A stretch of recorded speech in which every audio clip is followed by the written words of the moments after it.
Sur RMC 7h09, nous allons revenir sur ce qui s'est passé hier soir à Bourg-de-Péage avec Nathalie Niaison. Bonjour.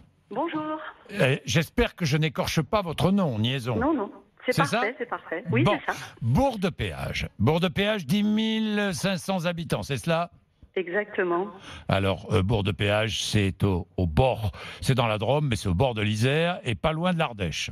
L'Ardèche, c'est de l'autre côté du Rhône, c'est cela? Oui, c'est ça, exactement, oui. Bon. Nathalie Niaison, vous avez, hier soir, surpris tout le monde, vous avez animé un débat entre citoyens et le président de la République, Emmanuel Macron. Un peu plus de 200 participants au débat citoyen. Et ces participants...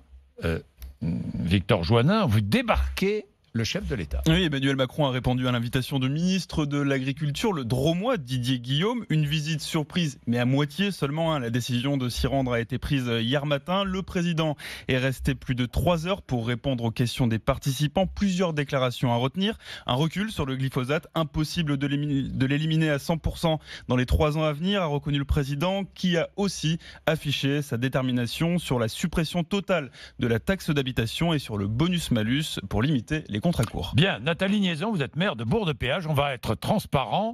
Est-ce que vous étiez prévenu de la venue d'Emmanuel Macron? 10 minutes avant. 10 minutes avant. Là, le commencement du débat. 10 minutes avant le commencement du débat. À l'origine, quel était l'objectif de ce débat?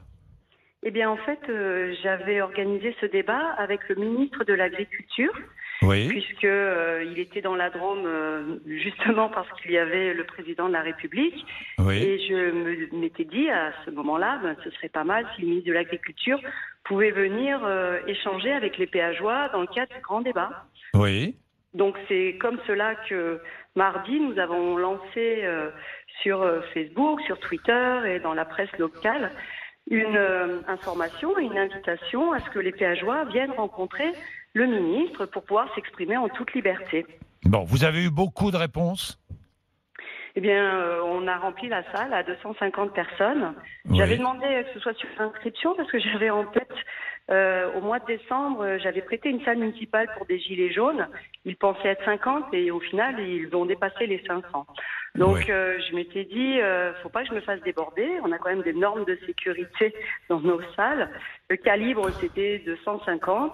Donc les gens se sont inscrits et grosso modo c'était premier inscrit, premier invité. Est-ce que premier inscrit, premier invité, les participants n'ont pas été triés? Ah pas du tout, mais alors pas du tout. Bon, pas triés. Est-ce qu'ils étaient eux aussi, ils n'étaient pas prévenus non plus de la présence du président de la République, de l'arrivée du président de la République? Je ne le savais pas moi-même, donc je ne vois pas comment ils pouvaient le savoir. Bon, Nathalie Niaison.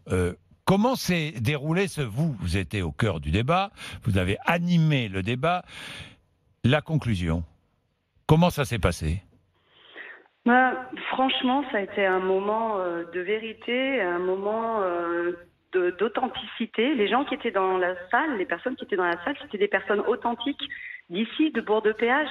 Donc, ça a été vraiment un moment d'échange sincère. Et puis après, chacun a exprimé ce qu'il avait envie d'exprimer, y compris le chef de l'État. Oui. Et ensuite, il est parti, vous avez discuté avec lui? Oh, mon Dieu, si vous le saviez, il y avait tellement de journalistes. Après, ce fut la confusion. Déjà, les gens, après, voulaient aller le voir. Et puis ensuite, il y avait beaucoup de journalistes. Ça s'est fini un peu dans la confusion, j'avoue. Moi, c'était le tourbillon. Je ne savais plus trop comment sortir de cette salle sereinement.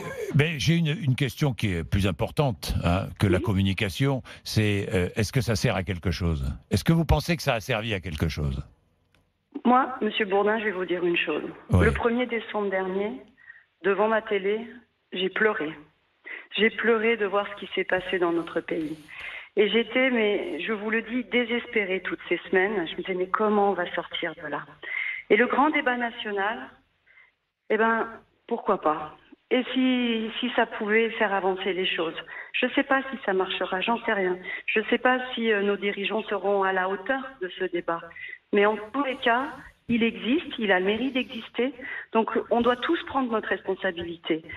Nos concitoyens, ils doivent prendre leurs responsabilités en venant s'exprimer. Nous, les élus, les maires, nous prenons nos responsabilités en étant des relais. Et puis, j'espère qu'ensuite, au plus haut niveau de l'État, ils prendront leurs responsabilités en prenant les bonnes décisions. Ça me fait tellement plaisir de vous entendre, Nathalie Niaison, parce que je suis totalement sur le même point de vue que vous. Le grand débat, c'est utile. Les propositions, il faut les faire.